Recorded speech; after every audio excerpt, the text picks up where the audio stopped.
Hi, everybody. This is Randy with the Steept vlog, Musings of an Engineer on Non-Engineering Topics. I wanted to talk about my health and wellness journey. Now, as you all may know, I kind of alluded to the fact that I've been through some trials in the past, and there's a motivating factor there that I wanted to highlight, as well as show how I use the difficulties to propel myself to be better, especially health and wellness wise, and kind of the outcomes of it, and how I want to continue to do it for the rest of my life. So that's a little bit of the synopsis of what we're going to talk about, but customary tea. The tea is what's the gossip on Randy's health and wellness journey. So we got some lemongrass here, some chamomile. I got a lot of chamomile, like I'm trying to get rid of it, so apologize if it's always chamomile. But different variations, different strands help you sleep. I don't know. We about to try it out. They're organic, so. Ooh, it's about to be some steaming hot tea. That thing is hot. That burned my tongue. Anyways, yeah, I want to kind of start off. I've been on this health and wellness journey since, I would say, April of 2023. So at that point, I weighed 158 pounds. And to my liking, that's not necessarily where I want to be. I feel like my healthy BMI is a little bit down in the mid 140s, 145. But I started to get a lot of negative feedback from myself as well as others. So I had a wedding to go to in November of that year, and I wasn't fitting into my suits. It was pretty crazy, and I have a lot of suits. As you may know, I was an assistant program manager in the past, and I just collected, went to a lot of meetings, presentations. I was like, yo, trying to look dapper. But I didn't want to spend any money. I mean, I got a lot of quality clothes. I'm not going to lie. I mean, I spend money on clothes. It's not a good habit, but it makes me feel good. Switching my behaviors, another video. But in any token, yeah, it just wasn't working for me, and I wanted to make a change. I wanted to fit in that damn suit for the wedding. I want to look dapper. Started to get some feedback from my family. Of course, family, man. They always tell you the truth, you know. Big ups to family. My mama, I'd be hanging out. She'd be rubbing my belly. Like, yo, where did this come from? Need to get rid of this. She would also kind of got a little love handles. It was a slight love handle, but she would kind of like, squeeze it. And, that's kind of emasculating, I would say. I don't know. Maybe it's empowering for individuals. They love when they press their little jelly rolls, but not me. To each his own. But yeah, anyways, those were the inciting factors. And so as you can see, there's some motivational factors there that caused me to change my behavior for the better and start losing weight. So from April 2023 until November, I got into a consistent rhythm. Now, the thing about me in the past, especially when I was busy at work and I couldn't find time, quote unquote, couldn't find time. Yeah, I wasn't consistent. And whether it was work or whether it was the weather or whether it was daylight savings time, there was always an excuse, right? But for me in particular, I didn't want any excuses, and I wanted to take baby steps because I knew if I was to move forward kind of like I do, I'm a very go-getter. I like doing things pretty quickly and pretty effectively. But I knew in this time in my life, especially getting a little bit older, metabolism's a lot slower. I'm not as exuberant or viral, you like that, viral, as before. And so what I started doing is just, hey, let me just take some little runs. Let me do a mile first, right? Of course, at that time, I wasn't really doing a lot of physical activities. Chalk it up to COVID, chalk it up to stress, whatever, right? So exhausted, but I went at it. So I chose some beautiful circuit over in Harbor Island, down by the airport here in San Diego, where when you do the circuit, you have a beautiful view of the water, downtown San Diego, as well as Coronado. So That was my consistent behavior.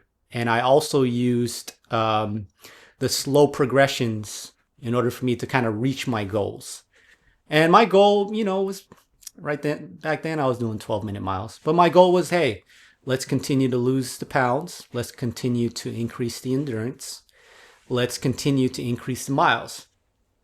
And fast forward, after 6 or 7 months of just consistent behavior, wasn't excessive. Like I said, I wasn't trying to burn myself out, but I was trying to get into a rhythm, which I did, thankfully. And so November, I fit into my suit. Man, I was looking dapper, y'all. I was looking good. And I got some before and after photos I want to show here. But as you can see, I was pretty skinny and I was fitting into the suit. But more to my health and wellness journey. Anyways, there was that reward at the end, that reward of feeling good, looking good, getting a lot of compliments, fitting into my clothes. Like, it just felt really good. And of course, from there, I wanted to be consistent at it for a lifetime because I saw the benefits. And you can also say I started feeling a lot better mentally, thinking, being more clearer, being able to reduce some of the stress. I started feeling it. It wasn't exactly something that was an outright like, oh, improvement, but you can kind of tell, kind of based on how you move through life, whether at work or relationships, there was something there. And so wintertime is usually where my working out kind of wanes. So again, part of the appeal and part of the aspect of gaining positive and consistent habits is to make it attractive. So, I buy a lot of Lulu. I love Lulu. I'm a Lulu. I don't know if I could put that on social media, but I'll take it out in the post edits. Anyways, and I started getting this 2XU because I knew it was going to get cold. And as I was working, I actually got into a consistent basis where I would run either before work at 4 a.m. or during post-work hours, which would be around 4 or 5 p.m. But I kind of liked those brisk mornings, but then it started getting down in the 40s. So I bought some 2XUs, which definitely highly recommend. They have some winter gear where it has a slight insulation, but it's very breathable and it dries out quickly. And kind of running in that was very comfortable. I got my little nice gloves with the little magnetic touch so I can actually still mess with my phone. And it was great because now I had no excuses. And I look good too. I don't know. Something about tights and men. Women, what's up? Anyways, so from there, it was consistent. Come February, I was still doing it, but as I alluded to in the past, you can watch a previous video. I went through a pretty traumatic event. And through that traumatic event, I had to take time off work. I'm not going to get into the details because of the sensitivity of it. It was a pretty high profile project that, some of the top secret type projects. So, hey, I'm a big deal. Y'all don't even know. Anyways, so from there, took time off work and I was adamant, y'all. I was like 0 to 100. I was adamant on actually getting better. And, I pulled out all the stops. I actually started, reading a lot of self-help books, trying to improve my resiliency, my leadership skills, my communication skills, my productivity skills. I started eating healthier. I knew that there was a mind-body connection and I wanted to focus on nutrition. So I started following all these nutritionists on social media.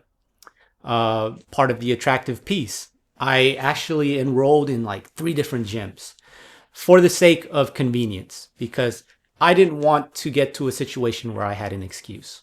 First thing I did, I bought myself some workout gear, got a bench, got Bowflex weights that can kind of be manipulated to different weights. I spent some good amount of money there.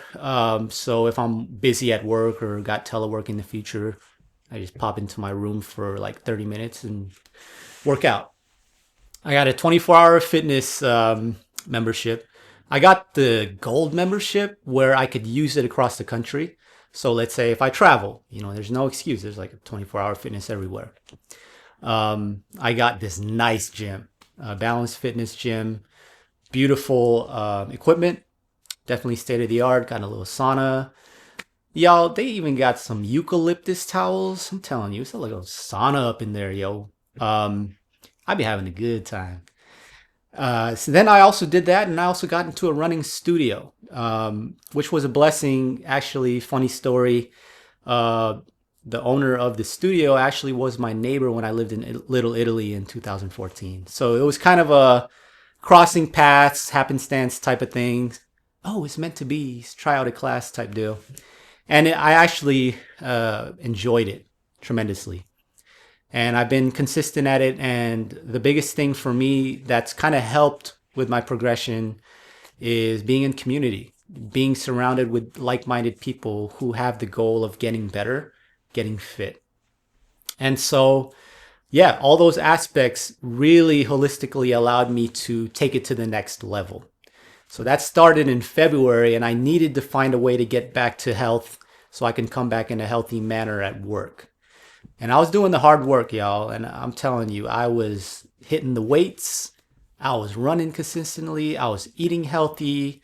I was reading a lot of books. It was, anytime you have some type of adversity, there's always a silver lining, even though you don't realize it in the moment. Because not only was it work related issues, it was personal relationships, as well as some other things that came about with people I thought I could trust in a community that I was a part of, and it started to break down.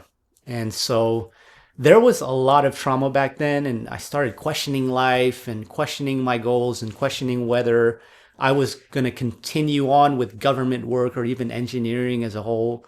I was ready to switch things up, but I wanted to have a consistent behavior and fix myself first before I messed with a lot of the foundation that I built around myself.